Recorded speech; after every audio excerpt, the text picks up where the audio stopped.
புகழ்ச்சிக்கும் பெருமைக்கும் ஞானத்திற்கும் நன்றிக்கும் மாண்புக்கும் வல்லமைக்கும் வலிமைக்கும் என்றும் தகுதியுடைய ஆண்டவர் இயேசுவின் திருப்பெயரில் அன்பின் வாழ்த்துக்கள். ஜெபிப்போம். விண்ணக தூதர்களால் எப்பொழுதும் போற்றப்பட்டு கொண்டிருக்கின்ற எங்கள் அன்பின் ஆண்டவரே, உம்முடைய விண்ணக காட்சிகளின் வழியாக என்றுமுள்ள வாழ்வை எங்களுக்கு கற்றுத்தருவதற்காக உம்மை நாங்கள் போற்றுகின்றோம். ஆமேன் என்கின்ற வார்த்தையின் பொருளை இன்று நாங்கள் தியானிக்க இருக்கின்றோம். நீர் எங்களோடு பேசும். நீர் சொல்லுகிறவைகளை கேட்டு அவற்றை எங்களுடைய வாழ்வில் கடைபிடிக்கின்ற நல்ல அர்ப்பணத்தை தாரும். இயேசு கிறிஸ்துவின் பெயரில் கேட்கிறோம் சுவாமி. ஆமேன். சிங்காசனத்தை சூழ நின்று தூதர்கள் கடவுளை போற்றும் காட்சியை வெளிப்படுத்தல் 7ஆம் அதிகாரம் 11, 12 ஆகிய வசனங்கள் கூறுகின்றன. வெளிப்படுத்தல் 7:12 வசனத்தில் தூதர்கள் ஆமேன், புகழ்ச்சியும் பெருமையும் ஞானமும் நன்றியும் மாண்பும் வல்லமையும் வலிமையும் எங்கள் கடவுளுக்கே என்றென்றும் உரியன ஆமேன் என்று பாடினார்கள். ஆமேன் எனும் வார்த்தையை பலர் இன்று சாதாரணமான வார்த்தையாக கருதுகின்றனர். வேறு சிலர் ஒரு புத்தகத்தின் முடிவில் அல்லது கட்டுரையின் இறுதியில் முடிவுரை என்று எழுதுவது போல ஒரு வழிபாட்டின் இறுதியில் அல்லது ஜெபத்தின் இறுதியில் கூறும் ஒரு சொல்லாக கருதி பயன்படுத்துகின்றனர். ஆனால் ஆண்டவராகிய இயேசு கிறிஸ்து இந்த வார்த்தையை அடிக்கடி பயன்படுத்தினார் என்பதையும் அவர் தனக்கென பயன்படுத்திய கௌரவ பட்டங்களில் ஒன்று ஆமேன் என்பதையும் நாம் அறிகிற பொழுது, ஆமேன் என்னும் வார்த்தையை நாம் சாதாரணமானதாகவோ முடிவு வார்த்தையாகவோ முற்றுப்புள்ளியாகவோ கருதுவதில்லை. இந்த வார்த்தையை கடவுளின் புனிதமான வார்த்தையாகவும் அதிக மரியாதையுடனும் பயன்படுத்த வேண்டியது மிகவும் அவசியம் என்பதை அறிவோம். ஆனால் அடிக்கடி இந்த வார்த்தையை பயன்படுத்துவதால் இதன் முக்கியத்துவத்தை, மரியாதையை உரிய முறையில் கொடுக்காமல் இருக்கும் ஆபத்தும் உள்ளது. இது ஒரு உலகளாவிய வார்த்தை, an universal word. முன்பின் தெரியாத 2 அந்நியர்கள் கிழக்கு கடலில் உள்ள ஒரு கப்பலில் சந்தித்தனர்.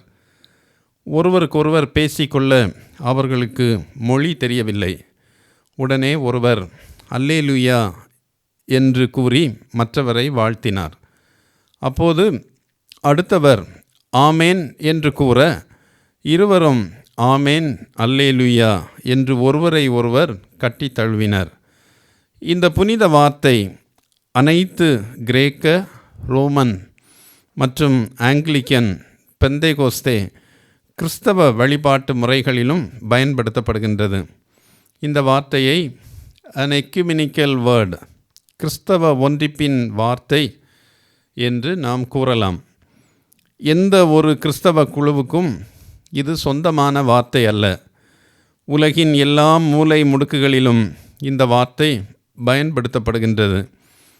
இது மிகவும் பழமையான வார்த்தை.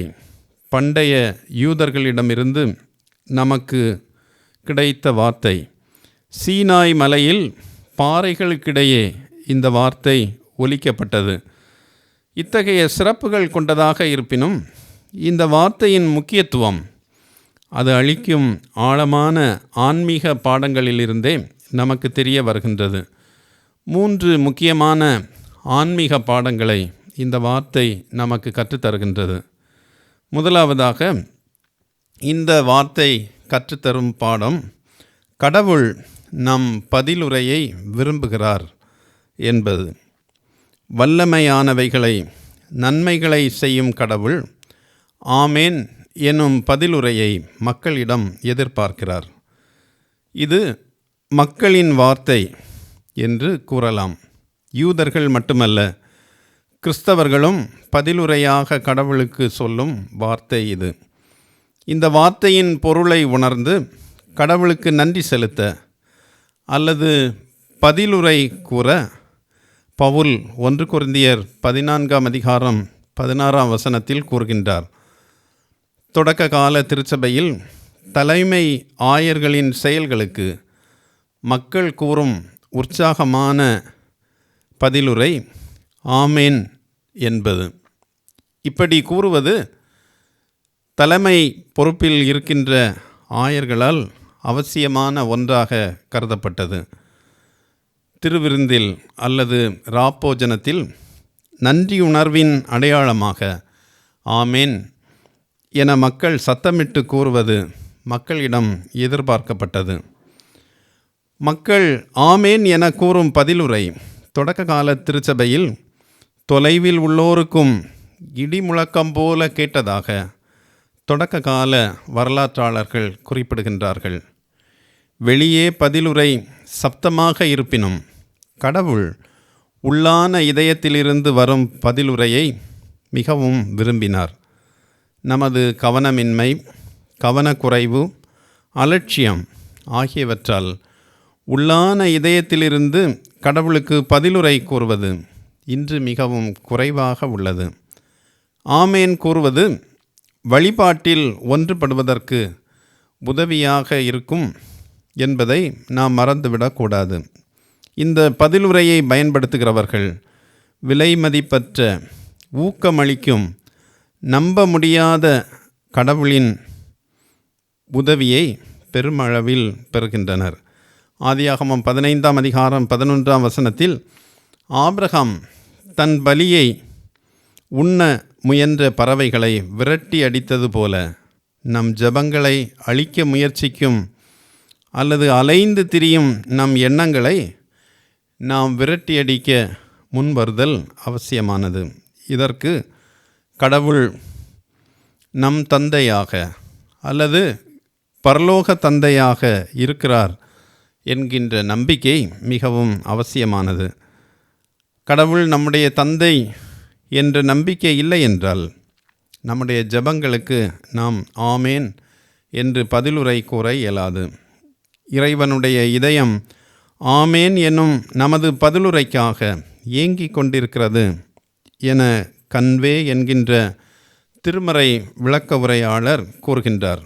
ஏனெனில் பெரும்பாலும் மக்கள் மனதில் சந்தேகத்தோடும் குழப்பத்துடனும் கடவுளின் வீட்டிற்குள் நுழைந்து ஆமேன் சொல்கின்றனர், அல்லது பூமிக்குரிய இதயங்களோடு கவலைகளோடு ஆலயத்தில் அமர்ந்து ஆமேன் சொல்கின்றனர் என்று கன்வே குறிப்பிடுகின்றார்.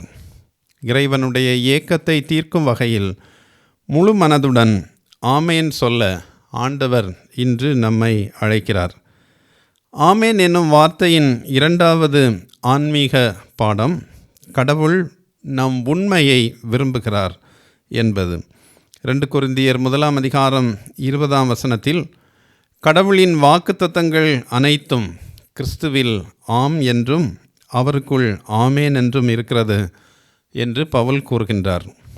பவுல் கூறுவதற்கு முன்பே நம் ஆண்டவர் இயேசு அடிக்கடி ஆமேன் ஆமேன் என்று கூறினார். இது மெய்யாகவே மெய்யாகவே என்று நமது திருமறையில் மொழிபெயர்க்கப்பட்டிருக்கின்றது. உண்மையான கடவுளின் வார்த்தை என்பது ஒவ்வொரு திருமறையின் புத்தகங்களின் இறுதியிலும் சொல்லப்பட்டிருக்கின்றது. இது சொல்லப்பட்ட அனைத்து கடவுளின் வார்த்தைகளின் உண்மை தன்மையை வெளிப்படுத்துகின்ற சொல்லாக ஆமேன் என்று புத்தகங்களின் இறுதியில் சொல்லப்பட்டிருக்கின்றது. ஐ ஆம் த ட்ரூத், நானே உண்மை என யோவான் 14:6 ஆண்டவர் கூறுகின்றார். முற்காலங்களில் உயில்கள் எழுதப்படும் பொழுது in the name of God amen, கடவுளின் பெயரால் ஆமேன் என்று எழுதுவர். அதன் பொருள் ஏற்கனவே சொல்லப்பட்ட அனைத்தும் உண்மையானவை என்ற அறிக்கையே அந்த உயிலின் இறுதியில் கையெழுத்தாக இடப்படுகின்றது. எனவே கடவுள் ஆமேன் என வழிபாடுகளில் சொல்ல விரும்புவது நாம் உண்மையோடு வழிபட வேண்டும் அல்லது நாம் உண்மையோடு வழிபட்டோம் என்பதை சொல்வதற்காக கையொப்பமிடுவது போன்று நாம் பதில் சொல்ல எதிர்பார்க்கின்றார். எனவே ஆமேன் என சொல்லும்போது உண்மையாக வழிபட்டோமா என்பதை ஆய்ந்து பார்த்து நாம் ஆமேன் சொல்ல பழக வேண்டும். தொடக்க கால திருச்சபை தந்தையர்களுள் ஒருவரான ஜான் கிறிஸ்தோஸ்தம் என்பவரின் பிரசங்கங்களை கேட்ட மக்கள் கண்ணீரோடும் அழுகையோடும் தங்கள் சத்தத்தை அடக்க இயலாமல் ஆமேன் ஆமேன் என சத்தமிட்டதாக வரலாறு கூறுகின்றது. தொடக்க கால திருச்சபையில் பிலிப்பி பட்டணத்தில் கடவுள் லீதியாளின் இதயத்தை திறந்தார் என்று திருமறையில் படிக்கிறோம். பின்னர் சிறை காவலரின் இதயம் திறந்ததையும் நாம் படிக்கலாம். 1 கொரிந்தியர் 14ஆம் அதிகாரத்தில் உண்மையோடு கடவுளை வழிபடுகையில் அவிசுவாசி எவ்வாறு அதனை கண்டு மீட்படைய முடியும் என்பதை விளக்குகிறார். உண்மையில்லாமல் பிரசங்கிப்பதும் வழிபாட்டில் பங்கேற்பதும் மிகவும் பயனற்றது என்பதை பவுல் அடிக்கடி தம் கடிதங்களில் கூறுகின்றார். கடவுளை உண்மையோடு வழிபட்டு ஆமேன் சொல்லுகின்ற பழக்கம் நமக்கு இருக்கின்றதா என்று சிந்தித்து பார்க்க அழைக்கப்படுகின்றோம். ஆமேன் எனும் வார்த்தையின் 3வது ஆன்மீக பாடம் கடவுள் நம் வாழ்வுக்கான உத்தரவாதம் தருகிறார் என்பது. கிறிஸ்துவின் பெயர்களில் ஒன்று ஆமேன் என்பதாகும். வெளிப்படுத்தல் 7ஆம் அதிகாரம் 12ஆம் வசனத்தில் தேவதூதர்கள் ஆமேன் ஆமேன் என இறைவனை புகழ்கின்றனர். ஆமேன் எனும் வார்த்தை எங்கெல்லாம் உண்மையாக பேசப்படுகின்றதோ அங்கெல்லாம் கடவுளுடைய அன்பையும் ஆற்றலையும் நாம் உணர முடியும். அவரிடம் உதவி கேட்கும் ஒருவர் உண்மையுடன் நம்பிக்கையுடன் கேட்பாரானால் அவர் உதவியை நிராகரிக்கவே மாட்டார். ஏனெனில் அவரது பெயர் ஆமேன் என்பது. ஆமேன் என்ற சொல்லின் பொருள் நம்பகமானது, நம்பக்கூடியது என்பதாகும். உறுதியான அடித்தளம், வலுவான தூண், உறுதியான ஆதரவு என்றெல்லாம் ஆமேன் என்கின்ற வார்த்தை பொருள் கொண்டது. நமது நம்பிக்கையும் உறுதியும் ஆமேன் எனும் அவர் பெயரில் இருந்தால் நமது வாழ்வு இறுதி வேளையை நெருங்கும்போது அல்லது மரண இருள் நம்மை சூழும்போது கிறிஸ்து நம்மை நெருங்கி வருவதை நாம் உணரலாம். ஆமேன் எனும் வார்த்தையை உண்மையாக சொல்லி வாழும்போது ஆண்டவர் வருகையில் ஆமேன் கர்த்தராகிய இயேசுவே வாரும் என அவரை அன்புடன் வரவேற்போம். வாழ்வுக்கும் எதிர்காலத்துக்கும் உத்தரவாதம் தரும் அவரை நம்பிக்கையுடன் பின்பற்றி ஆமேன் சொல்லுகின்றோமா என்பதை ஆய்ந்து பார்க்க ஆண்டவர் அழைக்கிறார். ஜெபிப்போம். இறைவனுடைய ஏக்கத்தை தீர்க்கும் வகையில் முழு மனதோடு ஆமேன் சொல்ல அழைக்கின்ற எங்கள் அன்பின் ஆண்டவரே, ஆமேன் எனும் வார்த்தை உம்மால் விரும்பப்படுகின்ற வார்த்தை. நீர் ஆமேன் சொல்லும்படி எங்களை எதிர்பார்க்கின்றீர். உண்மையோடு அதனை சொல்ல வேண்டும் என்றும் எதிர்பார்க்கிறேன்.